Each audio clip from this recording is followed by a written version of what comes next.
গায়ে লাল রং লাগিয়ে পড়ে আছে, যখন পুলিশ যে ডাক দিচ্ছে উঠে দৌড় মারছে। দেখা গেল লাশ দৌড় মারলো। মে মাসের 5 তারিখে রাত্রে, অর্থাৎ 6 তারিখে, সেই দিন কোনো গোলাগুলি বা সেরকম কোনো ঘটনাই ঘটেনি।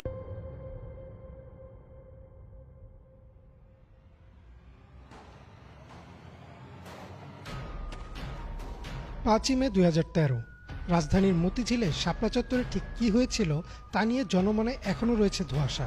সে সময় হতাহতের খবর সামনে আসেনি। শুধু তাই না, এই নিয়ে সংবাদ করায় বন্ধ করে দেয়া হয় দিগন্ত টিভি ও ইসলামিক টিভির সম্প্রচার। আসলে কি হয়েছিল সে রাতে? সেটি কি ছিল আওয়ামী লীগ সরকারের প্রথম গণহত্যা? ঘটনা শুরু হয় 2013 সালের 5ই ফেব্রুয়ারি শাহবাগ থেকে। 2009 সালে নির্বাচনে জয়লাভ করে আওয়ামী লীগ সরকার 1971 সালের যুদ্ধাপরাধীদের বিচার কাজ শুরু করে। আন্তর্জাতিক অপরাধ ট্রাইব্যুনালে চলতে থাকে বিচার। তৎকালীন বাংলাদেশ জামায়াতে ইসলামীর সহকারী সেক্রেটারি জেনারেল আব্দুল কাদের মোল্লা দোষী সাব্যস্ত হন এবং তাকে যাবজ্জীবন কারাদণ্ড দেওয়া হয়। এরপরেই শাহবাগে গঠিত হয় গণজাগরণ মঞ্চ, যেখান থেকে ছাত্র জনতা যাবজ্জীবন নয় বরং ফাঁসির দাবিতে আন্দোলন শুরু করে। শুধু কাদের মোল্লা না, সে সময় বিচারাধীন থাকা গোলাম আজম, মতিউর রহমান নিজামী, সালাউদ্দিন কাদের চৌধুরী, মাওলানা দেলোয়ার হোসেন সাইদি সহ বাকি অভিযুক্তদেরও ফাঁসির দাবি ওঠে গণজাগরণ মঞ্চ থেকে।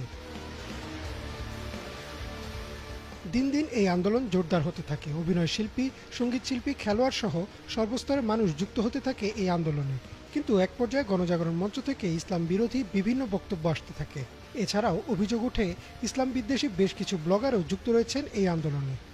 ইসলাম বিদ্বেষী এসব বক্তব্য ও ব্লগারদের সম্পৃক্ততার বিরুদ্ধে গঠিত হয় একটি অরাজনৈতিক ইসলামিক দল, হেফাজতে ইসলাম।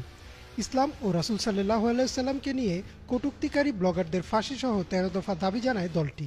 আর এই দাবি আদায়ের উদ্দেশ্যে 2013 সালের 5 ও 6 মে রাজধানীর মতিঝিলে সমাবেশের ডাক দেয় হেফাজতে ইসলাম। 5ই মে ফজরের নামাজের পরপরই ঢাকার মোট 6টি প্রবেশপথ দখলে নেয় হেফাজতে ইসলামের ব্যানারে সারা দেশ থেকে আসা কওমি মাদ্রাসার ছাত্র শিক্ষকরা। বেলা বাড়ার সাথে সাথে হেফাজতের নেতাকর্মীরা শাপলা চত্বরের দিকে আসতে শুরু করেন।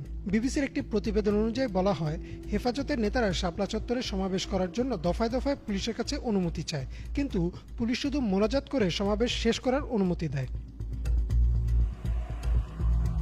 নেতাকর্মীরা মিছিল নিয়ে আসতে থাকলে বঙ্গবন্ধু এভিনিউ, পল্টন ও বাইতুল মোকাররমের গেটে আওয়ামী লীগ, যুবলীগের কর্মীদের সাথে সংঘর্ষ হয় হেফাজত কর্মীদের। পুলিশ অনুমতি দিলেও ততক্ষণে পরিস্থিতি নিয়ন্ত্রণের বাইরে। দফায় দফায় আওয়ামী লীগ কর্মীরা আক্রমণ চালায় হেফাজতের কর্মীদের উপর, সাথে যুক্ত হয় পুলিশও। ক্রমাগত গুলি ছুটতে থাকে পুলিশ।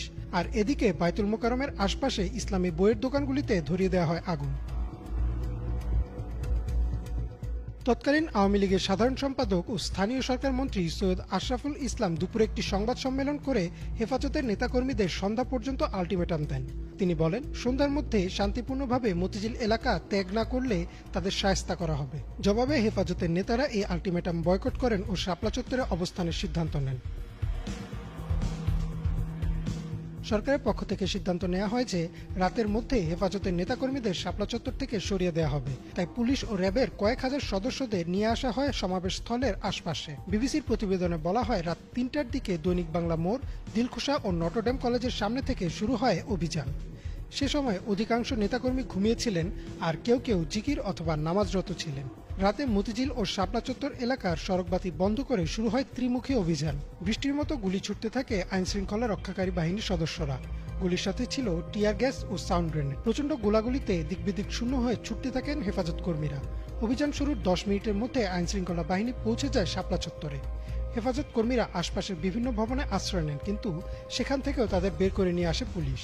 সারা রাত চলে এই অভিযান। ভোরবেলাতেও থেমে থেমে পাওয়া যায় গুলির আওয়াজ। পরদিন সকালে মতিঝিলের শাপলা চত্বর রূপ নেয় এক যুদ্ধবিধ্বস্ত এলাকায়।